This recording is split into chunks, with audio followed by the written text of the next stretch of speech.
Hey, how's it going, guys? It's me, Shimon, and welcome to episode 4 of yet another tech podcast.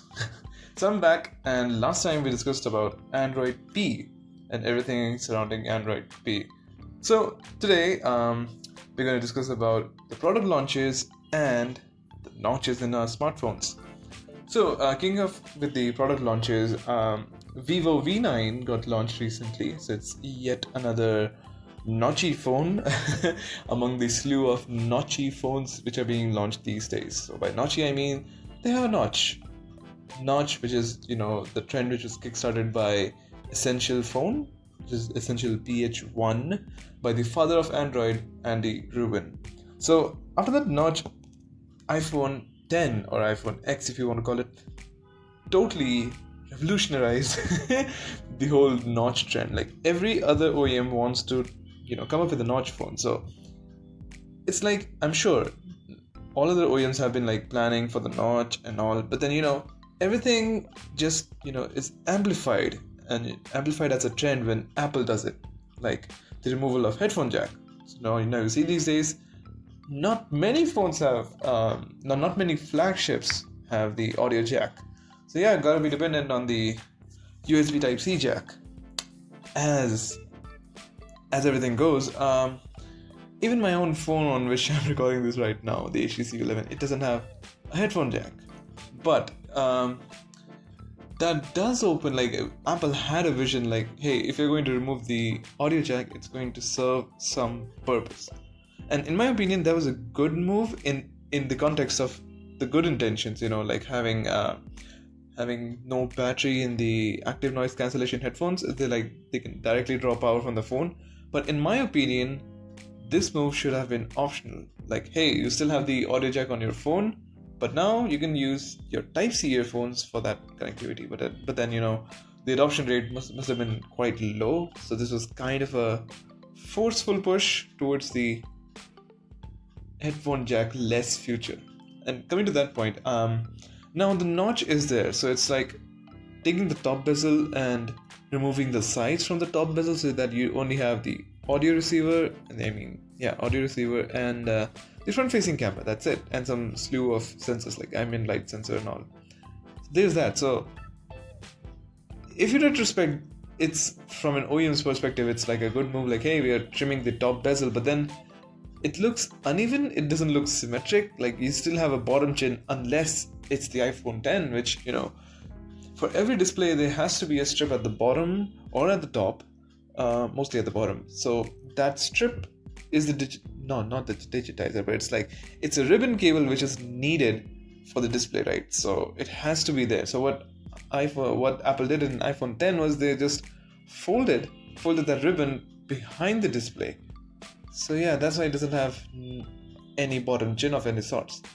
So following that, many product launches have happened, and V9 also has the notch and an accompanying chin. So there's that. So V9 is literally like iPhone 10 from all angles. It's like an affordable iPhone 10, if you may call it. So it has notch on the front.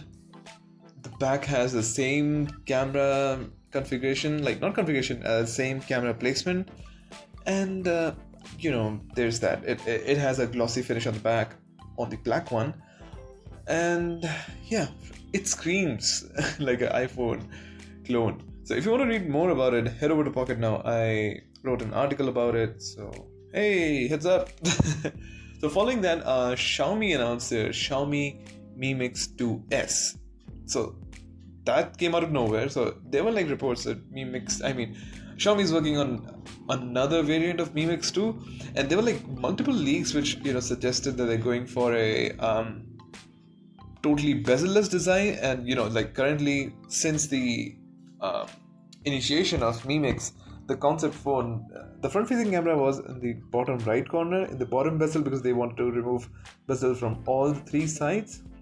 So there was a render and some real-life images of a Mi Mix smartphone, which had the camera on the top right corner, and there was no bezels at all. So I'm guessing that it was using piezoelectric audio receivers, the bone conduction thing, and it looked nice-ish. I mean, there was no bezel, that's fine, but then the camera on the top right corner sort of, put in a dent into the screen. So it is like all curved screen from all sides, but on the top right corner you have a cutout of some sort. So that was odd, but give or take, we have to bear this unless we have some revolutionary new tech which can, just like the in-display fingerprint scanner, which is like slowly catching up.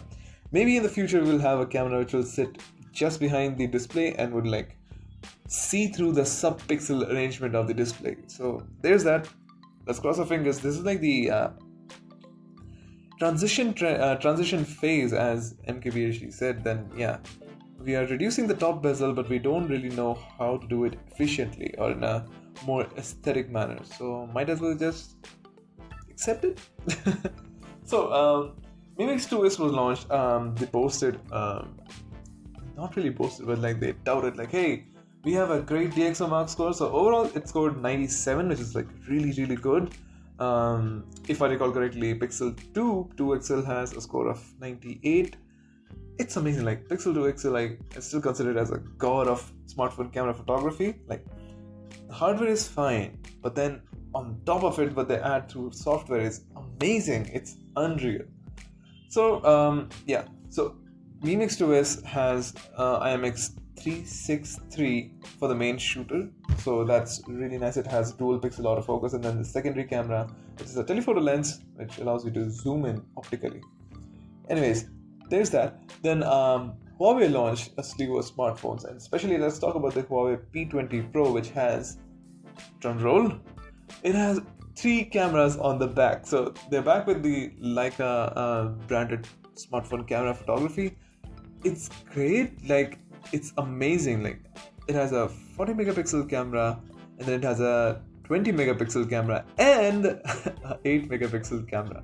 It's all Leica optics. So you get 3x optical zoom, you get phase detection, you get laser autofocus, you got everything. No, you don't have the laser autofocus. Sorry about that. But yeah, you get dual LED flash, and come on, man, that's 40 megapixels. The last time you saw 40 megapixel was in PureView back in the Nokia Lumia days, Nokia Lumia 1020. So yeah, that was 41 megapixels. It was amazing, but it had that camera bump which kind of resembled an Oreo. I remember that one made this reference. So yeah, I'm just gonna steal that reference from you, one.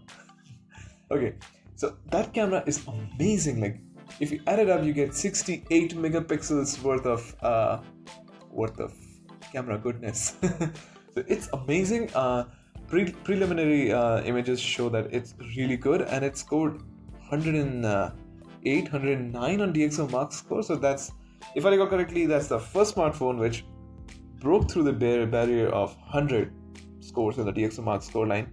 So there's that. So yeah, just in case you didn't know, DxO Mark scoring was not out of 100. It was a cumulative score which can, range from 0 to infinity, theoretically. But yeah, so as it stands out, Huawei P20 Pro is, top of the game. And I wonder how Pixel 3 will, outdo it. If you're like anywhere near close to the tech community and been reading some tech news, Google is apparently looking at Lytro, and their Lytro's business has been shut down of sorts. So if Google really bought Lytro, that would completely change the game, because Lytro cameras don't work on the principle of normal light photography, not based on the pixels. They work on light rays or light field rays, something like that. So it's literally capturing everything around you. So once you take a picture from a Lytro camera, you can change the focus, and it's not as same as the focus, the after focusing you get in other smartphones, which are like, hey, you got dual cameras, you click a photo and then you can focus anywhere. It's not like that. That's like fake focusing, after focusing, just adding a blur pattern on the back and the foreground. So what Lytro camera does is literally absorbs the light. This is like completely layman terms, but yeah, it absorbs the light of some sort. So it's completely customizable. You can, change the ISO, exposure. You can even change the aperture. Like, who allows you to do that? Like, once you've taken a photo, you can change the aperture of the shot. Like, how cool is that? So yeah, imagine Pixel 3 having the main camera, which is like normal camera, the usual ones, which is already great, and then add a secondary camera, which is like Lightroom based, and oh my god, that is so amazing. It will be really amazing. I'm pretty sure it'll just rip through the DxOMark scoring page, and yeah, let's see. For what it's worth, DxOMark scores, you shouldn't take them very seriously, but still, you should check out their, like, I'm not calling them out, their tests are really meticulous and really nice, very in-depth, but then sometimes you shouldn't take the score for what it is. Like, sometimes they have like some really dumb scores, which it's really odd. Okay, it's like some bad phone will get good scores, some good phones will get bad score, but still you should keep that number in your mind and see how it performs in real life. Anyways, after P20, like after this camera prowess, I really can't wait to get my hands on it, and apparently it's going to launch in India soon-ish, maybe like second week of April, or maybe later than that, I don't know. So there's that. Okay, so talking about notches, like I was touching about it earlier. So OnePlus, Carl Pei from OnePlus, he gave an exclusive interview of sorts to Verge where he mentioned like, hey, our upcoming phone, he didn't name OnePlus 6, but yeah, upcoming phone is going to have a notch, and then he, just gave examples like, hey, notch is good, learn to adopt the notch and everything. And then he even tweeted about it. And oh my god, everybody, like OnePlus fans, they just went ape crazy. And finally, Carl, had to delete the tweet, and it was embarrassing of sorts. Like, it's odd, like how they were trolling Xiaomi for deleting their poll about MIUI and stock Android, and now how tables have turned. And then Pete Lau literally made a huge post in the OnePlus forums, stating like, hey, how notch is good, accept the notch, embrace the notch, and here's how it's going to work.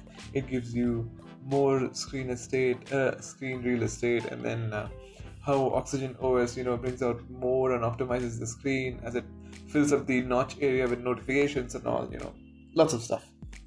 And OnePlus, Vivo, and Oppo, they're like sister companies owned by BBK Electronics, if I recall the name correctly. So yeah, they're like sister companies, and if you see the track record, they have like one design which gets shared between Vivo, Oppo, and OnePlus, and usually OnePlus gets the premium version of the same model, Oppo and Vivo share somewhere around the same thing.